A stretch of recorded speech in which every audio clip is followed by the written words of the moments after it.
All right, it's Debbie Potts, and I am doing a conversation podcast with Stephanie Holbrook. She is the founder of Keto Endurance Program and head of our Facebook page.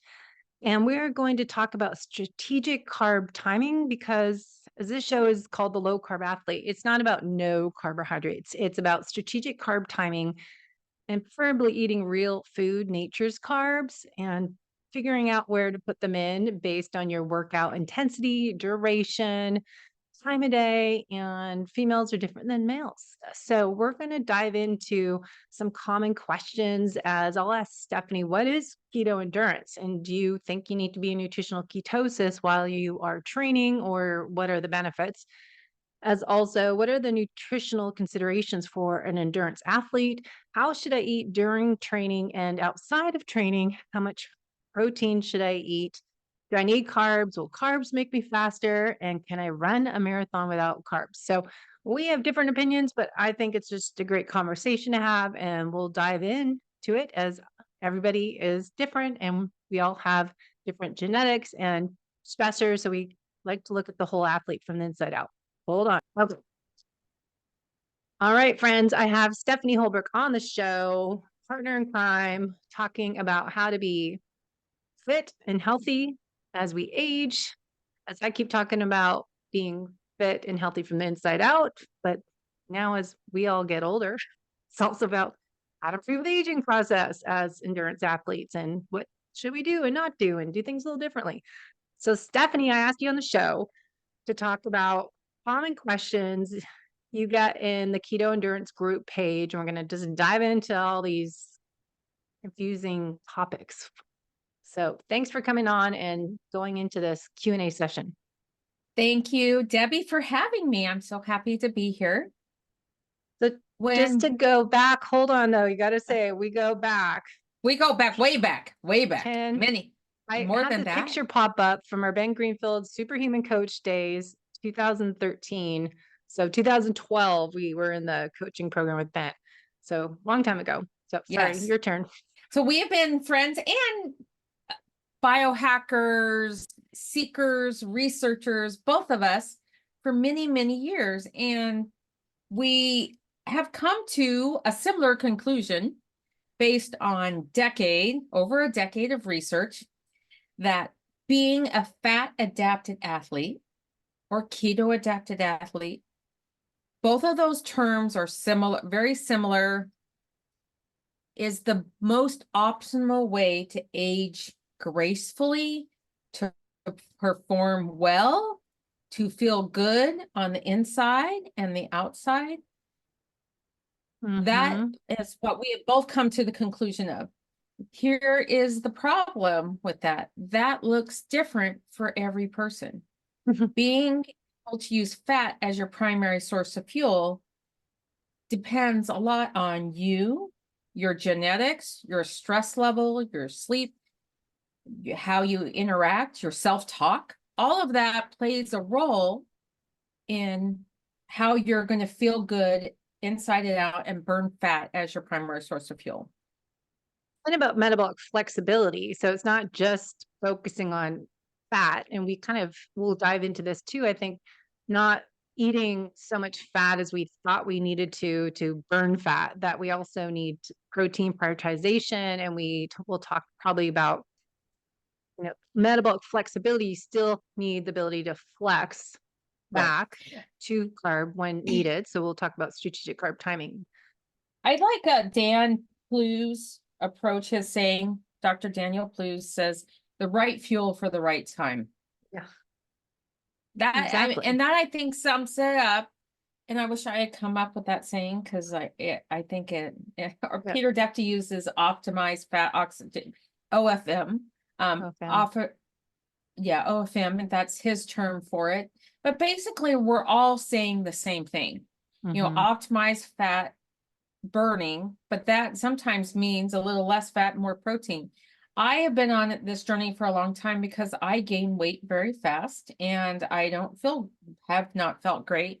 And me personally, I feel the best basically on the Elizabeth Bright approach, which I think you've had her on the podcast. She's my top video on my YouTube channel that I get comments for every other day. She's Yeah, pretty well, she's pretty impactful. amazing, and she obviously knows what she's talking about. But that approach works best for me. 6 small meals, mostly protein, a little bit of fat, and then I still add some vegetables. Mostly not greens. I add romaine lettuce and cabbage are the 2 vegetables I eat. And those are the ones, and sometimes salsa, because that is what helps me the most. I can't do a lot of vegetables because my gut my body doesn't like vegetables. Mm. So, and which is fine. Everybody's got to figure out what works best for them, but that works best for me. I still use strategic carbs, so I will still use some carbs. I use Dan Plu's, the S Fuels products. And I don't know if you have an affiliate for them, but I like their products. I like their Train is what I use from training. And I use their Race when I'm racing. And I also like Perpetuum. But those and Cliff Blocks, those are my go-tos for racing. But what may work for the listener who's listening to this, you may have a different formula. So those are I know it's confusing. You're like, gosh, she's talking about like don't adding carbs, when to add carbs. I think that what I do when I work with an athlete, we plan out their season with the annual training plan. And then we look at off season, on season. Off season, we do a lot of zone 2 training, and it's very low carbohydrate because we're trying to increase those fat oxidation rates. The amount in fat protein, that's a toggle depending on the person, how they feel.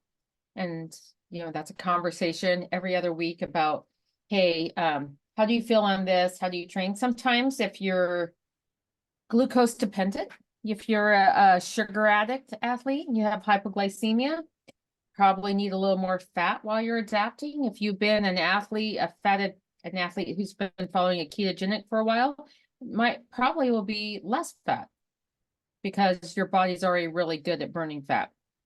And then once you start anywhere from 6 weeks to 3 months of maffetone, we're both big maffetone fans, MAF training, then we start adding some intervals and adding some carbohydrates in. And then, that's a discussion. What worked for you? We first add during training, and then we'll start adding outside of training carbohydrates to see what works. But I think that a problem that a lot of athletes I've seen run into is they go too extreme on everything with fat adaptation. They're going to go to Everything. Just say everything, not just fat adaptation, but with everything. high So they performers do too much. Yeah. They'll do super crazy intermittent fasting with high intensity intervals and try to optimize sleep when they're really not, and not doing like 1 meal a day while they're doing like a big block of training. Like that is a great way to destroy your hormones. Yeah. Not that I know from experience, but maybe I do.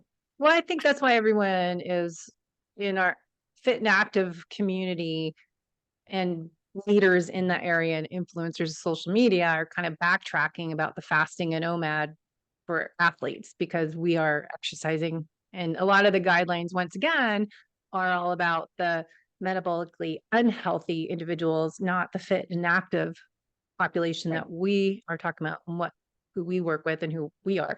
So I think that's interesting pivot in our community about, fasted exercise and low to zero carbs. And that kind of brings us to the point of the conversation, is that carbs are not evil. It's processed foods, refined flours, refined sugars, vegetable oils, all the toxic parts of food that might cause more damage than good. And talk about when certain carbohydrates that are from more nature's source are going to be ideal if you're looking at performance gains and faster, stronger. I think outside of training, if you're a metabolically healthy person, which means that you're lean, you feel good all the time, you sleep well, you could probably have, whatever carbs you wanted as long as they're real carbs and they're not super digesting. There is a thing, if you have a problem with insulin resistance, that's a sign that you're broken. If you have hypoglycemia, you don't have your metabolic system is not working. But if you could have an orange or an apple, orange, like fruit, honey, if you're doing that, but as long as you're not crashing after you eat it. I went on this journey because I would eat any carbohydrate and I had reactive hypoglycemia, and I would literally I felt like slip into a coma. And I couldn't function for the rest of the day if I had any carbohydrates. So that is a sign that, you are a mess. If you have hypoglycemia, you're a mess. And you have need to fix areas of that. opportunity. That's a more positive response, as I tell clients. I said, Okay. not you're a mess. You have areas that we can optimize Right. and improve, like Well, insulin sensitivity. Right. Areas of opportunity. That's a great way to say it, Debbie. Debbie always has the nicest, yes. But it is a great area of opportunity, because what it is great about hypoglycemia is it's a canary in the coal mine, and it tells you that things may not be going optimally in the future. If you resolve your insulin resistance, your hypoglycemia, you're going to resolve all kinds of other health issues that may potentially pop up, because you're going to be a healthier, feel good, be able to perform better athlete. Yeah. So metabolic healthy, looking at your lab blood chemistry panel, getting assessment and functional ranges is what I do, and looking at your A1C, but also your insulin, triglycerides, CRP, really looking at, are you metabolically healthy or not, by looking at what's optimal through doctors' ranges on your lab test results are going to be normal based on our sick, unhealthy population. So don't look at those. And really, I think using a CGM is beneficial as well. But before we go down all these different rabbit holes, I want to get back on the top of the questions. As your coaching platform and Facebook group page is called Keto Endurance. Can you give us a definition? Keto for endurance athletes. Keto for endurance athletes. So what is your definition of that is it nutritional ketosis for athletes? What is your mission and focus? My definition for keto for endurance athletes, which was named many, many years ago, like in 2014. And if I could, I would change it to fat adaptation for endurance athletes, or fat oxidation rates for endurance athletes. But people that keto is a trendy word now. It's that people can relate to. Like, usually keto is associated with, I'm burning fat, I'm burning, calories. And there are a lot of health benefits associated with keto. And that's initially why I named it, because it was able to help me resolve my hypoglycemia, and I started feeling better and performing better. So those are all great things that I got from keto, and I wanted to share that with the community. And then I learned more, and it's actually not keto, it's fat adaptation, which fat adaptation means you're burning fat as your primary source of fuel, and ketones a byproduct of burning fat. And you can use fat and ketones for fuel, but you can also use carbohydrates for fuel. So ideally, to me, keto for endurance athletes is you're using the most efficient fuels available for your performance. So that would be my definition, is you're going on all cylinders. Like when you're racing, you can dig deep because you're burning fat, you're burning ketones, and you're also burning carbohydrates. So does that help? Is that a good definition? Yeah. But I think it's a confusion of, or clarifying, do you need to be ketones and ketosis, nutritional ketosis while you are exercising? I will tell you from working with, dozens, maybe hundreds of athletes over the last 10 years, you're usually not if you do a blood or a ketone meter as an endurance athlete, you're not going to ever show high ketone levels. Not like somebody who's sitting, meditating, and in ketosis in an ashram, because your body for one, makes carbohydrates through the process of gluconeogenesis, and your body uses up ketones and fat, and it just doesn't show up very high on the meter. So I think that that is a big confusion for people and a stress. They're like, I'm doing everything right, but the ketone meter tells me I'm not. Well, it's Yeah. not that. If you feel good and you're performing well, you're doing it right. You don't let that meter take away from your health benefits and performance gains. Yeah. I think it's that, what is your why? I always ask, what's the purpose? Why do you need to be nutritional ketosis while you're training or racing? And to me, taking the like HVMN ketone IQ, for example, during a long bike ride, we talked about doing for brain focus. And when you start to get tired and taking amino acids, so you have that more performance gains that way, rather than I need to see.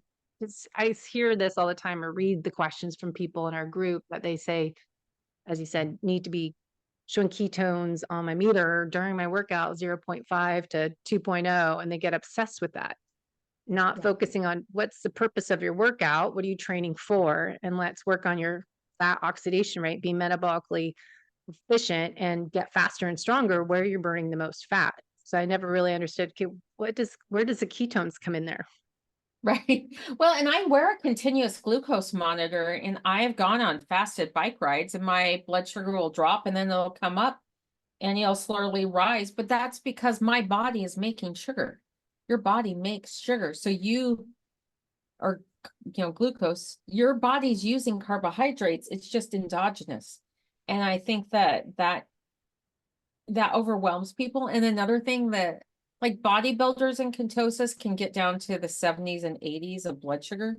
You're not going to ever see that as an endurance athlete. You'll probably be in the 90s, the 80s, probably not. And, usually about 105.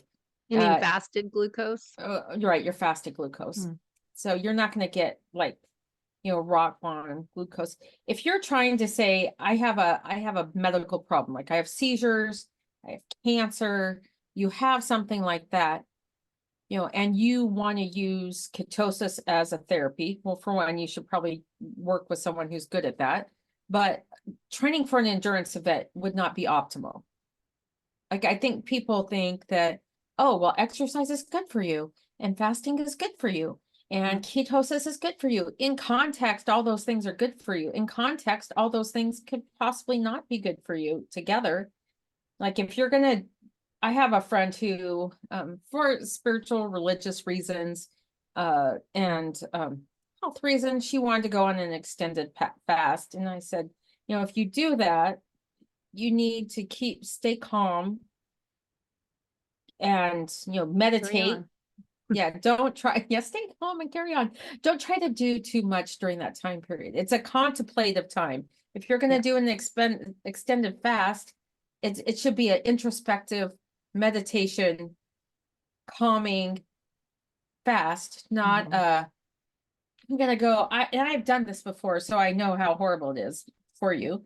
That I did a 4-day fast, and I did intervals, and I did all these crazy things because I've done crazy things, and it just made me.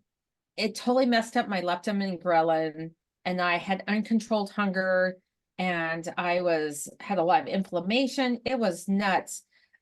So don't go and do a 4-day fast and do a bunch of intervals, because that is not good for your hormones. Well, it kind of goes into what you're talking about, stress and blood sugar readings, how they're higher in athletes. Part of that is what I've learned is related to cortisol, and cortisol is increased when you're exercising. That's why if you already stressed out, exercising 30 to 45 minutes maximum is beneficial to people that have cortisol dysregulation. But cortisol raises your blood sugar. And if we get in a catabolic state, you're breaking down. And which is why I never think it's good for my body. I don't want to have my muscle broken down for fuel through gluconeogenesis. So I'm always looking at, okay, I want to burn fat, but I don't want to lose any more muscle. It's already a battle as I get older. So looking at personalization, our fuel sourcing, and looking at intensity and duration, female versus male athletes, females' hormones, it's going to be different for everyone. Should you fast or not fast was, big conversation last 4 years. So with that, going to our top question here, what would you say are the nutritional considerations for an endurance athlete? And as we're all getting 40s and older, Yeah, we're in our 50s. 50s, I'm 50s. almost, yeah, my husband and I are planning our retirement. We're on the back end of it. We're like seniors, like in high So school, where you're like yeah, slow, I short. did. And that's exactly my point of what I talk about in the show is improve the aging process so we can live our best life the second half of our life. And if what we're Right. doing now as endurance athlete is breaking ourselves down, setting us up for leaky gut and chronic inflammation, all sorts of different metabolic diseases because we are overtraining, because I've done a lot of research and video vlogs this past 2 weeks of how our exercise over that, as I said, that 45 minutes or longer stuff is not beneficial for you. So if you're trying to No. improve your second half of your life, you might want to reevaluate how much training and what type of training and duration intensity and monitor that so you're not overtraining. But yeah, Right. so Let me what are the talk a little nutritional? bit. Okay, let me talk a little bit about that. I think if you're trying to lose weight, if you're and if you're overweight, I'll use myself as a personal example. Like during the pandemic, early on, I was doing fabulous, even though it was a pandemic. I was training with friends. We hiked around the rim of the Grand Canyon, and I loved every minute of it. I was like, I did lose some athletes because of the pandemic and the canceled races, but I was having a good time. I thought, you know what, this is talk about introspection time. And then I was running up a hill and slipped a disc in my back. And I was in a lot of pain. And I worked with all kinds of different practitioners to fix my slip disc. And I did. So we got that resolved. But all that pain raised my cortisol. I was craving a bunch of carbohydrates and I ate a sumo wrestler diet of red wine, berries, and cream. And I will tell you, if you need to gain weight, it's very effective, very effective. But I could not. And then after my back was better, I was like, oh, I'm going to start training again. And I did, but I couldn't lose a freaking darn pound. And it's just like having competing goals. My goals was like, I want to get back in shape because I'm feeling better. And my goal also was, I finally had to go and talk to a friend who's a local person, a local nutritionist, and she did a blood panel on me. And she's like, oh my gosh, Stephanie, your cortisol is way too high. Your fasting insulin was ridiculous. So I cut my exercise in half. And like Debbie said, I don't do anything over a half an hour. I lift a lot more weights. And even not every day I take All right. Sorry, Stephanie, I cut you off. Go ahead. we don't know what happened where the sound went off. So one of us bumped something. I did. Let me Okay. move my microphone over. It's my fault. So you were just Uh, saying about you gain weight. So I heard all that you okay, Gabe. what you ate. I went and saw a naturopath, got a big blood panel done, and she's like, your fasting insulin is way too high, your cortisol is way too high. And I felt horrible. So Did I they do backed thyroid off. too? Yeah, Full my thyroid? thyroid's fine. My thyroid is completely, T3. No one yeah. looks at I'll T3. TSH means nothing to me. Just Yeah, look at yeah. the She's reverse. looked at she does like a zillion thyroid things and free and all that. But my thyroid was perfectly fine. It was just cortisol and my fasting insulin and my cholesterol had gone up. My cholesterol has never been high. Not that I'm a big worrier about cholesterol, but it was just abnormal for me. So I was basically a big inflamed mess. And like Debbie was talking about, I cut all my exercise back to 30-minute weight lifting sessions twice a week. Only zone 2, less than 45-minute workouts, 2 or 3 times a week. And then I finally started to lose weight. So that old mantra that I think those of us in our 40s and 50s of exercise and move more and move less, or exercise more and eat less, is it may be stuck in the back of your head and sort of a fear-based thing, but it's not going to help you get optimal results, especially if you are a mature woman who is going through some big changes. More mature. Well, I think we've talked about that a ton, or I have solo podcasts about women and versus men, and how we need to change. Stop blaming how our bodies are and we're slower and I'm sluggish and I'm fatter. That instead of complaining, do a different approach and embrace the aging process, because we can't train and fuel the same way as we did before. So focusing on shorter workouts, more purpose, figure out zone training, and then the long stuff if you need long stuff. But anyways, that's a Right. great example of how you stopped, course corrected, got some data, good clues of hidden internal stress, and switch your workout around and looking at Right. kind of the whole picture, because we need to look at nutrition, exercise, sleep, and stress and movement, hydration, mineral balancing. Gut health is a big part of it, Right. microbiome, leaky gut, all that side of it, as well as my favorite part of my holistic method protocol is happiness and play and Right. laughter. And we get so set in our ways and serious and type A, triple A, and dogmatic about all the stuff we're getting into, that I think we forget. Is it making you laugh? Are you Right. happy? Are you Yeah. having a good quality of life? I think that's a big thing. I think you're a Generation Xer too. You're Generation X. I don't know. I don't know. I don't think, what is 71? I'm born 71. Oh, I was born Sounds old. 69. So we're Yeah. 2 years apart. Yeah, so you're a Generation X. But where were the hustle generation, the no pain, no gain, and all of that is not optimal. Or the shaming, being ashamed of your body wherever you're at. I've Mhm. just learned to love yourself, whatever size you are. I gained a lot of weight with my back injury. I gained 47 pounds. Mm. And if you think, damn, that's a lot. But you know what that taught me was I was in mind numbing pain, and I didn't want to take painkillers for it. So I was seeking a lot of therapy, but sugar, a lot of pain, and then just getting bigger and bigger just taught me, I got to the point when I was able to get out of pain and deal with it and manage the recovery process of that.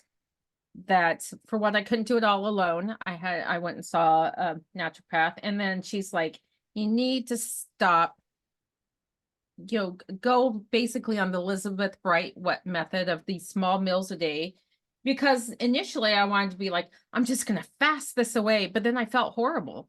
I was like, you can't, especially you're trying to heal, which is ridiculous. Even though I know things to do, my gut response was that you can just muscle through it, and that's not the best. That's not the best response.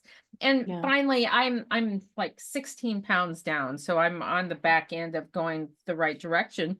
But it was such a good teacher for me in just loving myself at whatever size, and just buying new clothes. It was a little shocker. I was like, oh, I'm bigger. I'll just buy one size bigger, and that didn't fit. The 2 sizes bigger, the 3 sizes bigger, and they finally fit. So I'm going back the other way, and I'm feeling good. And I think that the whole process of being injured, recovering, and just going about it more gracefully has really helped me navigate other things in my life too. I think growing up with pretty demanding parents, and this idea of shame Mhm. that Brene Brown talks so much about. It's like, let's get over that. Let's just love Mhm. ourselves and be graceful with ourselves. And, there's always going to be some athlete who's faster than you, and there's going to be somebody who's slower than you, and not to worry about it. Who cares? Mm. Nobody cares. So it sounds like a good learning lesson of how to pay attention to red flags. And it sounds that you learn to look at the why, and that we need to investigate what else is going on under the surface, what's driving us to seek other sources to get endorphin high and when we can't exercise. Right. And so you start to seek sugar to get that dopamine high and other ways to get those neurotransmitters working. And so having a certain red flag go up a certain time, realize, oh, look at what I've done, which we don't often notice while we're in deep into that depression cycle or whatever else is going on. But it's, I think it's common to have happen for athletes, because I always like to dive into why are you racing so much? What's your why? What drives you? What are you running from and running towards? And what's your purpose? So diving into, why are we doing this in the first place? If there's underlying root causes and triggers and emotional connection to over exercising, under eating, and being fixated on what our focus today is we're getting to next on nutritional ketosis and being fat adapted. We get so fixated on that. And a lot of times there's other things going on. Like you just mentioned how we were raised, trauma, something happened when we were kids that it comes up when I'm coaching Right. people. And so it's really interesting to have that journey and be able to stop, pause, zoom out so we can zoom in to figure out where am I on this journey of my health aging process where you're focusing on retirement and living your best life in New Right. Mexico so you can be having fun, not feeling slow and sluggish and I can't move, I can't do anything. And I think that's an important part of what I'm focusing on is what can we do now to optimize our health from the inside out, fitness and nutrition wise and lifestyle habits. So going back to the question we didn't get to, what are the nutritional considerations for an endurance athlete? Nutritional considerations. All right. Well, first out, you have to assess where you're at. Where are Mhm. you? What are your goals? If you're like a lean, fast athlete, it's just a little tweaks of, removing the junk and the seed oils and, if you're eating that and replacing it and then figuring out what combination of fuel just works best for you for what Mhm. type of race. So that's one consideration. If you're a overweight or overfat, as Dr. Maffetone call it overfat endurance athlete, then we need to address what is going on metabolically to figure out that process that your body is very good at storing fat.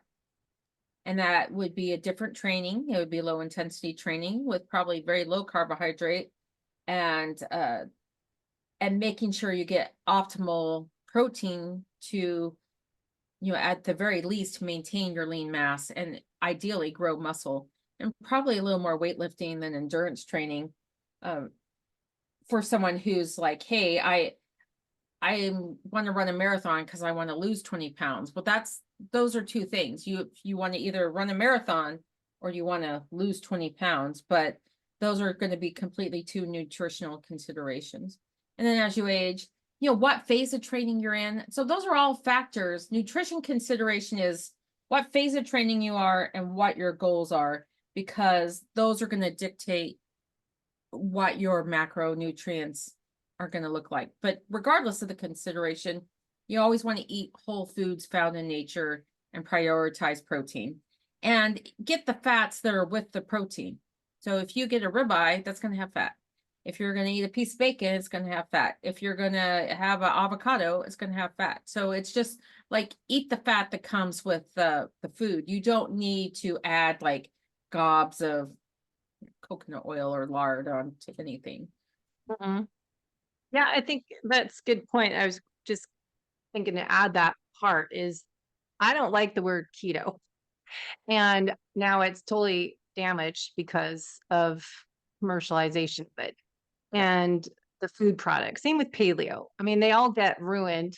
Carnivore, I don't know how much they can damage it, but it's just eat real food, the most nutrient dense real foods that help stabilize your blood sugar and give you energy, help your microbiome health, and make you feel strong and recover faster. And that's what we're trying to get to is the carbohydrates. When are they beneficial? And then timing in around your workouts and the protein prioritization, I think is what I found the keto world to carnivore world is that ketovore, because everyone was fixated on, like you Fat. just said, gobs of fat. I'm going to put tons of butter and MCT oil in my coffee. Then I'm going to Right. have this food and it's all fat. And I look at people going, okay, you're not losing weight. You don't look good.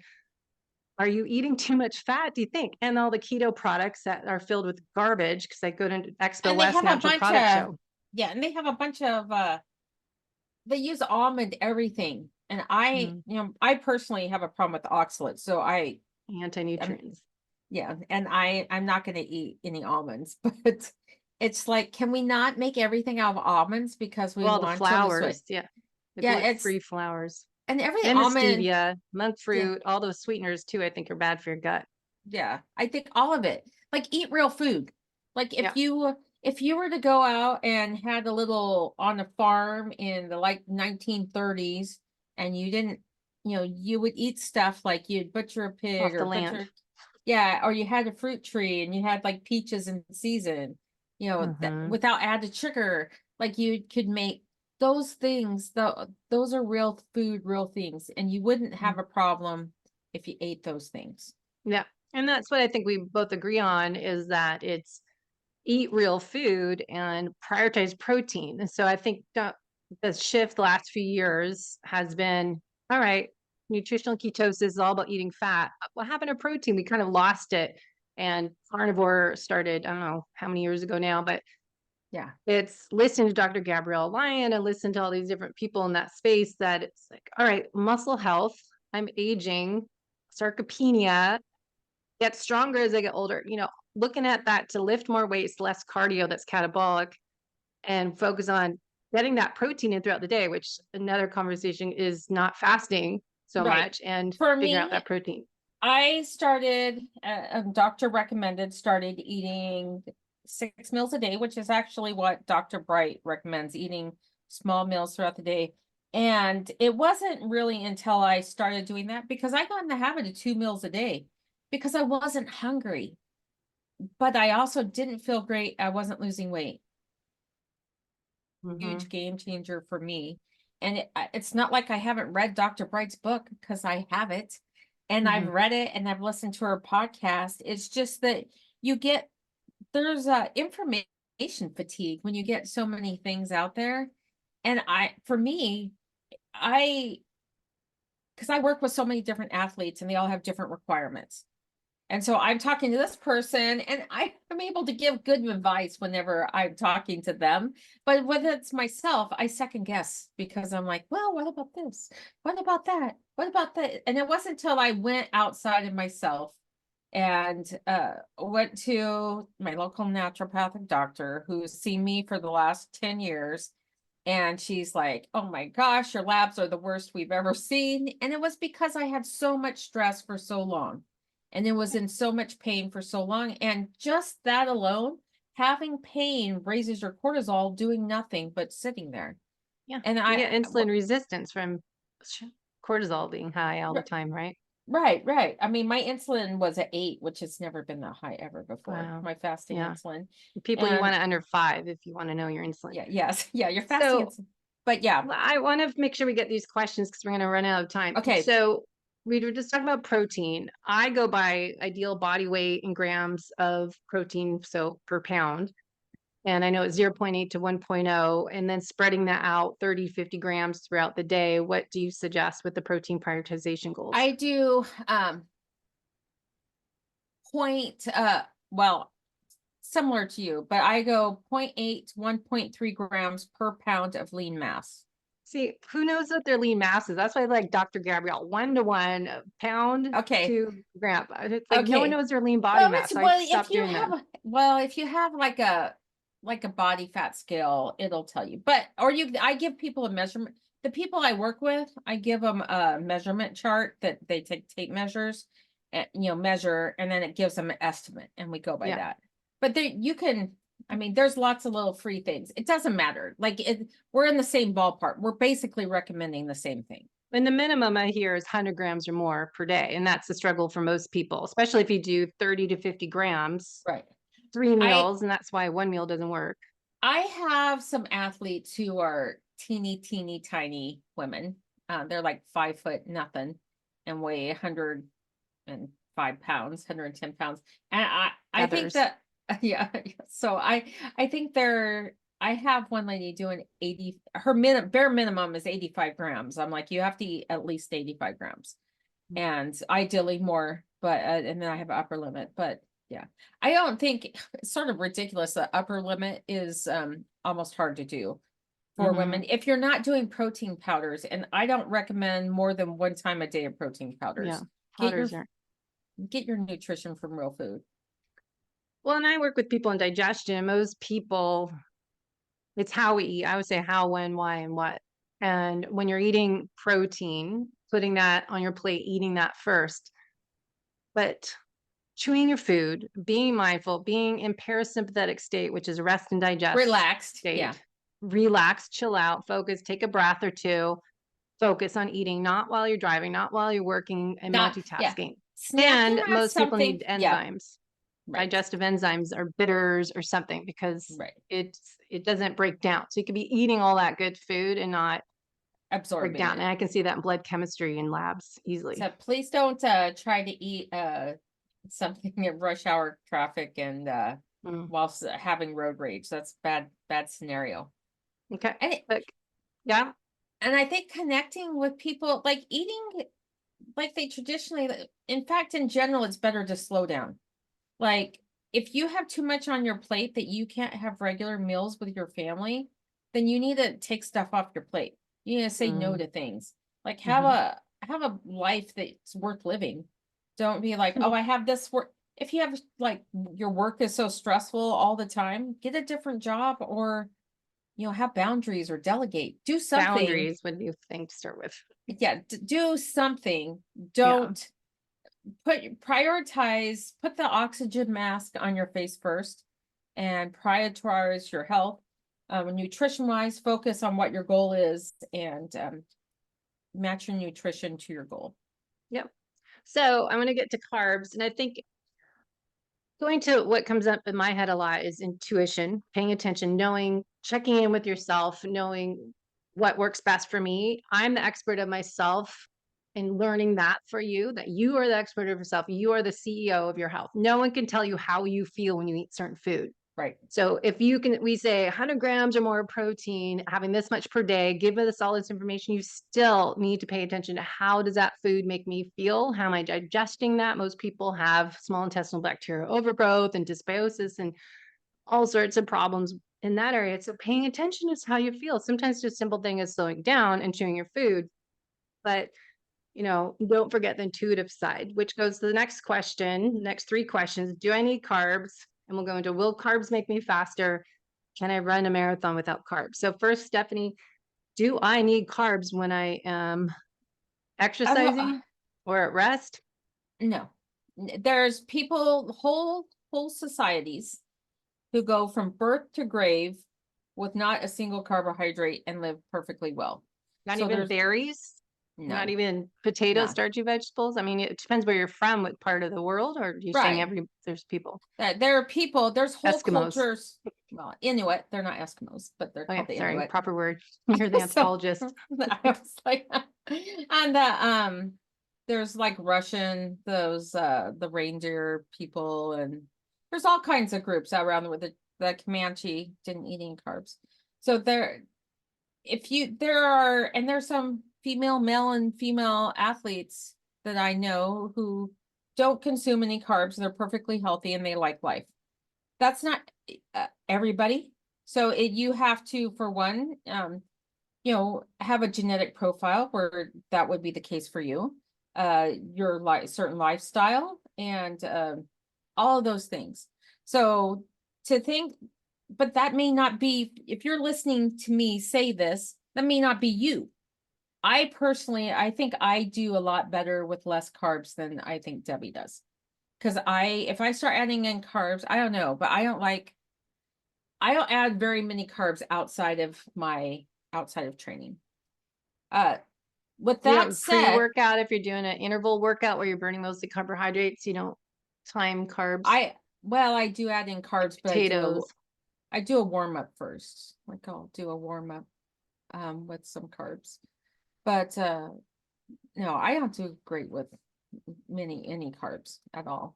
But that's me and that's my background. I've done like 23andMe and I'm like mostly, I think it's called Ulster Irish. So they're the last. What's your ancestry background? If you're Northern European, same with me, more Irish, Northern Europe, UK, that seems to be they have more insulin resistance, carb sensitivity on those markers. Right. Yeah, I definitely fit in that category. And then there have like 23andMe, the amount of Neanderthal you have. What I am very high. Like I'm like 90% more than it, people tested. So I think there's a certain people group and individuals who can navigate life and feel great with very few or no carbohydrates. On the other hand, there are other people, I know people who are ridiculously fast vegan athletes who don't add any carbohydrate, hardly any protein, and they feel good. So I like to think, I don't want to tell anybody how to fuel their body. I want to tell people, if someone asks me or works with me, I want to help them navigate what works best for them. So Yeah. can you run a marathon without any carbohydrates? Yes. I actually have run a marathon with very few carbohydrates. I didn't have none. I had like probably 10 grams. I've ridden a 100-mile bike ride with very few carbohydrates. I did meat sticks and I felt fine. So it's not like, that could be some person, but that, if you're listening to this, this may not be you. And then on the other spectrum, like people are like, well, the Kenyans, they eat all the carbohydrates, but they also genetically are very fat adapted. They have a high training volume. They have all these other things that make them, where their body, they navigate very well on a lot of carbohydrates, and they're still fat adapted. They're still using fat as their primary source of fuel. So like there's a spectrum, and you can't say, but so yeah, can you run a marathon without carbohydrates? Yes. So If there's you, essential amino acids, essential fatty acids. right, There's not any essential carbohydrates, is what you're saying. You don't right, need it. But if you're trying to do, I interrupted you, but if you're trying to improve performance, if you're racing a carbohydrates, marathon, I can show my canoe metabolic testing. People are burning carbohydrates. yeah, If you're racing, that's a whole different thing. If I'm just doing it to finish, my heart rate's right, in zone 2, burning my right, peak fat. right. I had a lady I talked to who was like, she has some issues that she really follows a very low carbohydrate diet for a medical condition. And she also races marathons. And I said, and she wanted a PR once she found keto and it was amazing for her health. She's like, oh, I'm going to go and run a marathon and PR without carbs. And I'm like, that's probably not going to happen. But I can't say it's not, I don't know you. Maybe you're, genetically just perfectly aligned that you can do that. But the way your body makes fuel, makes ATP, if you can make fuel from fat, you can make fuel from proteins, very slow process. You can use the byproduct of burning fat as ketones for fuel. And you can also use carbohydrates, which adds more. It's like an engine. You want a 6-cylinder or 8-cylinder. You want more cylinders to go on.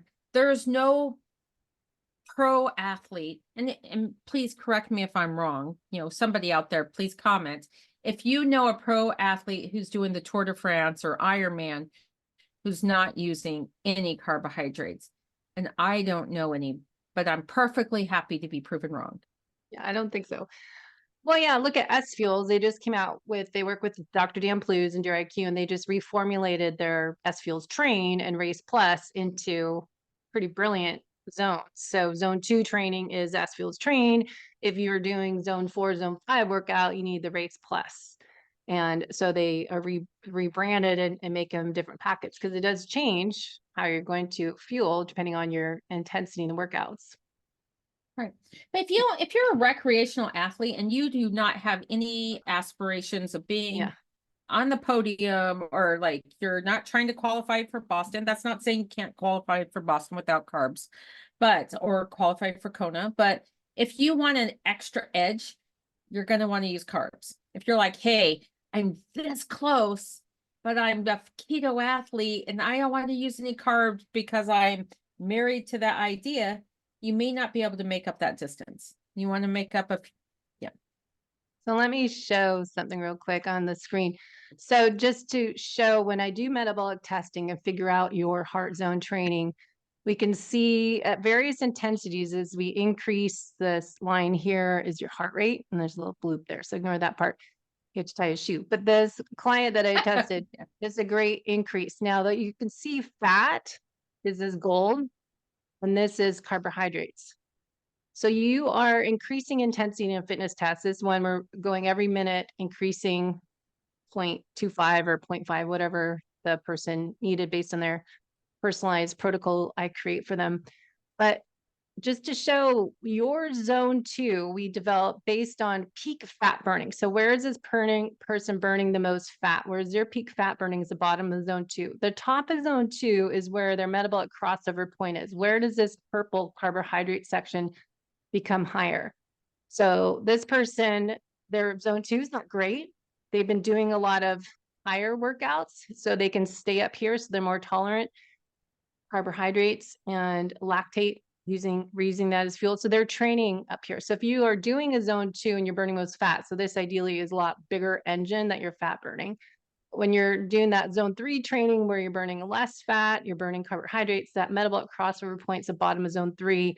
And then zone 4, you're going to be more lactate. And then when you go high zone 5, for example, towards your max, that's your zone 5. And that's not even glycogen. You're working so hard, you're burning creatine phosphate fuel source. So the oxidization of fats down here. And so we can see when people are training, if you're training for endurance, want to show this, because if you're training for endurance, if you're zone 2, you got to figure out what that is, where you're burning the most fat. Improve this area, and then that's going to be helping your mitochondria. Now, intervals up to zone 5, top of zone 4 can help that as well. Most people do not do zone 5, and they don't do intervals correctly because they have to come all the way back down to this zone 1 down here. Right. So Yeah.